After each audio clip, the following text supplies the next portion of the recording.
د امیر عبدالرحمن خان له واکمنۍ وړاندې د شاه د اوسېدو او حکمرانۍ ځای د کابل په بالاحصار کې و، خو بالاحصار او ځینې شاهي ودانۍ د افغان انګلیس په جګړو په ځانګړي ډول بیا په دوهمه جګړه کې د انګریزانو لخوا ویجاړې شوې وې.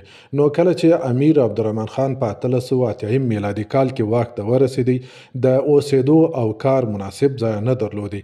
امیر عبدالرحمن خان وویل چې باچا باید د اوسېدو او کار مناسب ځای ولري. د داسې ځای لپاره د ارګ اوسنی موقعیت غوره کړ.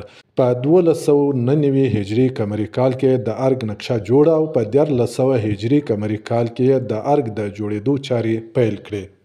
په ارګ کې د ودانیو د جوړولو لپاره ځینې تعمیراتي مواد له هند او بریتانیا څخه هم راوړل شوي دي، مګر ډیر مواد یې په خپله د هیواد کورني مواد دي.